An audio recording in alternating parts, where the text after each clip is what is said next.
Okay, welcome to another video. This is Mr. Charles from makeITsimpleTT, and in this video I'm going to explain how examining bodies work.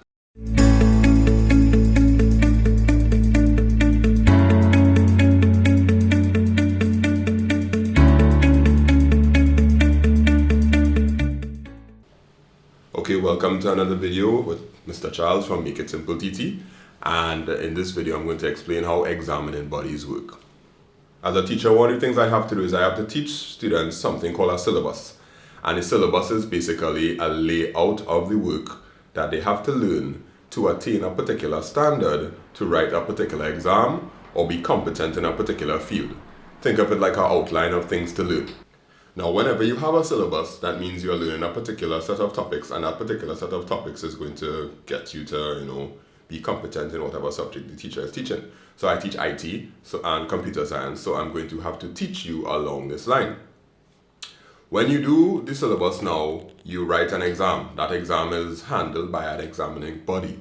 And then the examining body is going to give you some sort of qualification, and that qualification is going to determine how much you know about that particular topic or how much you know about that particular subject.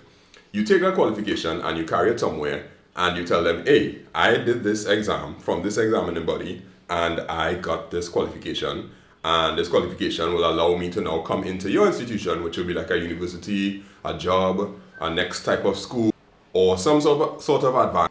But the qualification you have will be able to get you a job or some sort of upward movement. Now, a lot of students don't understand how these examining bodies work, and you need to kind of understand how it works so that you understand life better, because examining bodies are not perfect. And because they're not perfect, there will always be discrepancies in the way that they do things, and as a student you should kind of understand this, especially if you're one that cares about life. There's some students who just kind of coast through the whole system, do what they have to do and just follow through, but then there are some students who ask questions and want to know and want to be able to be educated about what they are taking part in. And this video is for those types of students. So I did this explanation video to kind of show how it works, and I needed to make sure you understand that if you care. That way, some of the questions that you have, not just about exams, but about life, will be answered. So here's the video. So it works like this, right? You are here. You live in, you have your hopes and dreams, you have your aspirations, you have things that you want to do, you want to accomplish. And the things that you want to accomplish would be your future. But you can't just get to your future, which would be like some sort of a job, higher learning,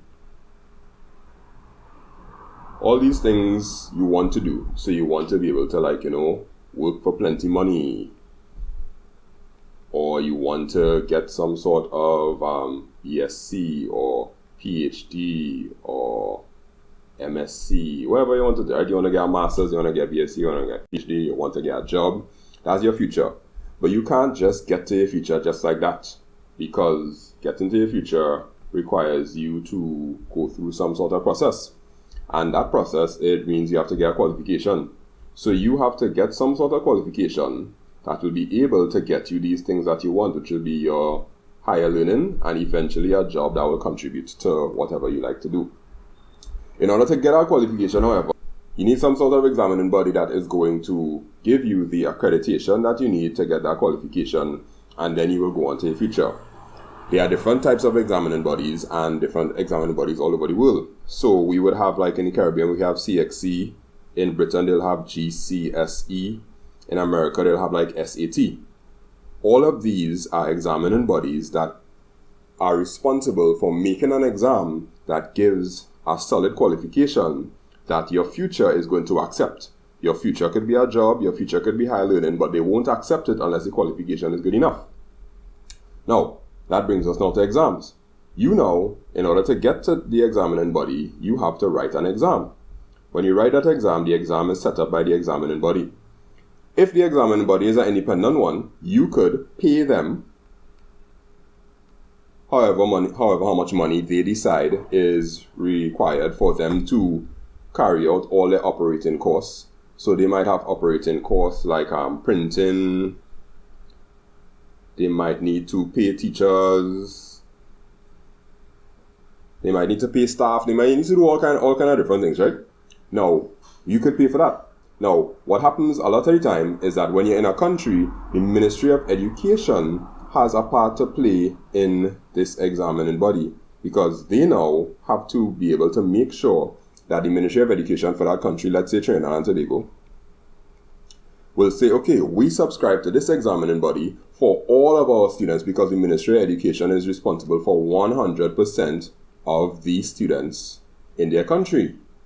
So every student, the Ministry of Education has to kind of account for, because education is a global right, or the rights of a child or some kind of thing is education. So what will happen is that some countries, like Trinidad and Tobago, they don't let you pay for the exam. Well, pay for it for the first 2 tries, right? You get like 2 tries and then they tell you, well, you have to pay. The Ministry of Education is going to now fit the bill and say, all right, we'll pay for the exams for all of these children. So now the children go through the Ministry of Education, then the Ministry of Education sends them to do the exam, and then when they do the exam, they will go through the examining body to get the things that they need. But the Ministry of Education is not just responsible for the money, because anybody would know once you pay for something, you must be able to get quality. If you can't get quality for what you're paying for, then you're going to want to change who you do the exams with. So the Ministry of Education might decide, okay, we will not do CXC anymore, we'll do GCSE, because they are giving us a better package for the amount of money we are spending for the 100% of students that we're trying to cater for. Now, when you do your exam, you are entitled to understand how the exams work and understand that the level of quality that the exam is giving you must be of a particular standard, or else when you reach up here, your future is going to laugh at you, because if the examining body does not meet a particular standard, the qualification will be of a particular standard, and then your future is going to be jeopardized because you don't have the necessary needs to do it. So basically, that's explaining examining bodies and you doing exams. And whenever we do exams, we also have to make sure that we understand that there's a certain level of quality that must come with every exam, because we are paying for it. And if you're paying for it, you have to hold them accountable, and in the end, the quality that you get is going to determine a lot of the things that will happen with your future. So, as you do exams, please make sure you understand that, and make sure you are, well, for those of you who care, make sure you hold people accountable because of it. Okay, that was kind of interesting, right? So now that you know how it works, now you have to be able to ask questions and ask the right questions. And you know who to ask the right questions to, because the world isn't perfect and examining bodies aren't going to be perfect. And somebody will have to kind of hold them accountable. Just like how we are supposed to hold governments accountable, and we're supposed to hold people who do jobs for us accountable for delivery of something, then you're going to have to hold these different people accountable too. And we're living in a world right now where information is paramount. That'll be good. We're living in a world where information is really, really, really important. And if we have access to information and we could critically analyze it, we'll be able to call out some more things that may not be ideal. And for students especially, this will prepare you for being an active part of a democracy, where you get to make decisions and and understand how things work. So I just want to encourage you all to remember that examining bodies aren't perfect, but if you know how they work, you'll be able to ask the correct questions about the correct things, and therefore you'll end up becoming a better citizen, because you will end up doing that when you get to the level of politics and government. You'll be able to ask the correct questions to the correct people about the correct things that will get you more results, or at least get more people to understand what may or may not be going on. So, thanks for watching the video. Remember to like the channel, to subscribe, share it to people. There are many reviews, tutorials, subject run-throughs, explanations, anything to do with IT.